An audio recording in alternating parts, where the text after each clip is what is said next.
ازيكم عاملين ايه؟ بما اننا في اجازة نص السنة والولاد كانوا عايزين يروحوا المتحف المصري القديم، فروحنا يوم كده ورسمنا واتبسطنا، وهتشوفوا كل حاجة في الفيديو. بس ما تنسوش بقى اللي مش عامل سبسكرايب للقناة يعمل، ولايك وشير الفيديو وفعلوا الجرس عشان يوصلكوا كل الفيديوهات الجديدة. قررت في الاجازة دي ان انا اودي الولاد المتحف المصري القديم. هما كانوا بقالهم فترة عايزين يروحوه. القاعات بصراحة انا روحته كتير قبل كده، كنت برسم فيه ايام الكلية كتير قوي. القاعات اتجددت وبقى الحاجات معروضة بشكل أفضل لما خف الزحمة شوية اللي فيه. جزء منه راح متحف الحضارة وجزء المتحف المصري الجديد. فالدنيا بقت ألطف شوية، ما بقتش الحاجة مكربسة قوي زي زمان. كانت الحاجات من كترها مش قادرين نستمتع بجمالها قوي زي دلوقتي. كمان الولاد اتبسطوا قوي هناك.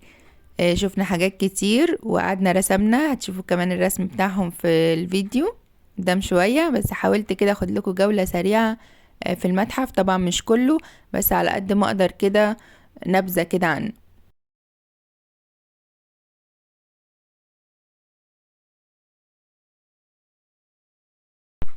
دي مثلا نماذج لأدوات التحنيط اللي كانوا بيستخدموها، والأوعية اللي كانوا بيشيلوا فيها الأحشاء بتاعة الموتى بعد ما بيحنطوها.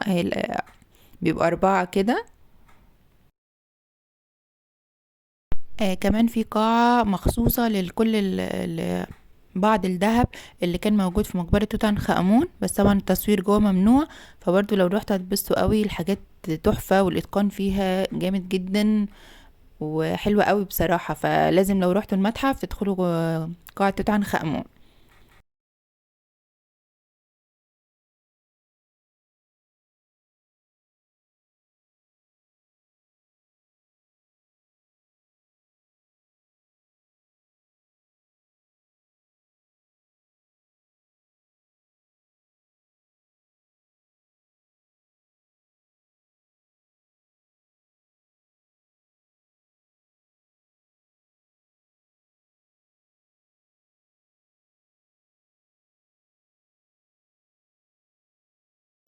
هنبتدي بقى نرسم.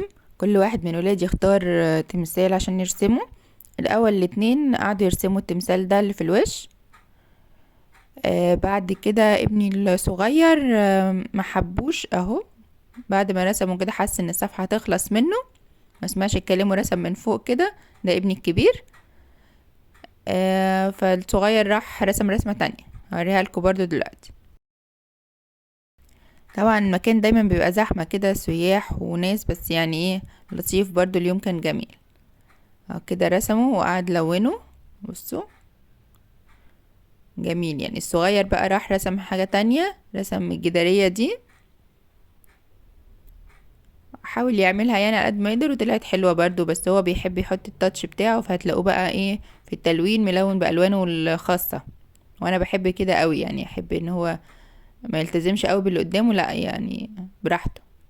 ده ابني الكبير تاني حاول يرسم التمثال ده، بس انا نسيت اصوره بقى لما خلص. كان معانا بقى كمان اختي.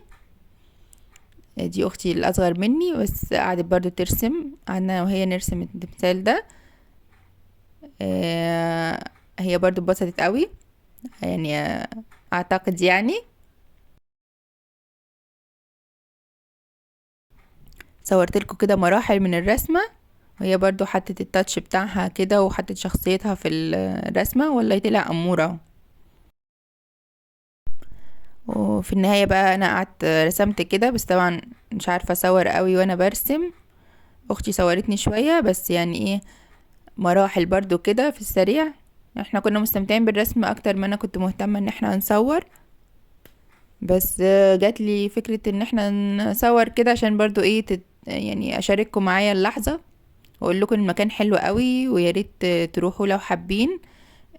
لو حابين تفاصيل عن اسعار التذاكر او المواعيد او اي حاجه، اكتبوا لي في الكومنتات تحت الفيديو، انا هرد عليكم كلكم على كل استفساراتكم.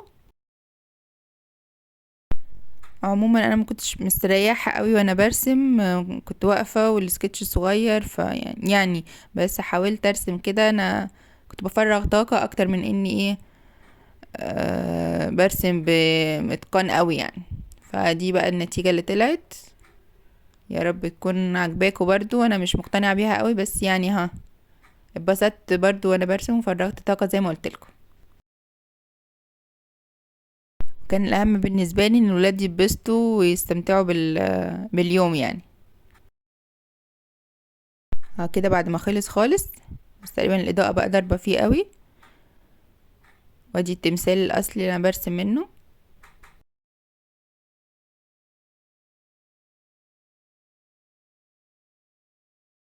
المكان بجد جميل.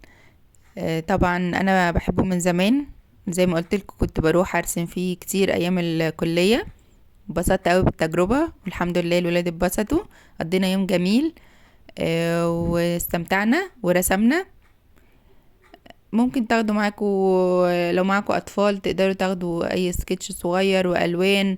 هم طبعا هيتعبوا من اللف شويه، فبعد كده ممكن يريحوا في اي حته ويبداوا يرسموا. هيبسطوا برضو صدقوني. زائد ان هم طبعا هياخدوا شوية معلومات كده. ومتاح ان يدخل معاكوا تور جايد. لكن برضو كل حاجة مكتوب عليها البيانات بتاعتها، برضو مش محتاجين قوي مرشد لو مش عايزين. وهيلاقوا حاجات بقى كانوا خدوها في التاريخ. وفي هنا مومياوات اللي متبقية في المتحف دي موميتين. دي قاعة جديدة اسمهم تويا وسويا تقريبا. دي قاعة جديدة في المتحف، ما كانتش موجودة قبل كده اعتقد، لان معظم المومياوات اللي موجودة اتنقلت للمتحف الحضارة.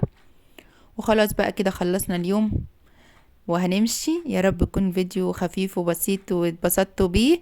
ومستنية رأيكم تحت الفيديو في التعليقات او اي استفسار. ما تنسوش بقى اللي مش عامل سبسكرايب للقناة يعمل، ولايك وشير للفيديو وفعلوا الجرس عشان يوصلكوا كل فيديوهاتي الجديدة. واشوفكم جولات تانية كتير على خير بإذن الله. وهتلاقوا كل اللينكات، جروباتي والانستجرام والتليجرام وكل حاجة موجودة تحت الفيديو. اتمنى ان انتوا تنوروني، واتمنى ان انتوا لو عملتوا الجولة دي ورحتوا المكان ابعتولي ووروني رسمتوا ايه.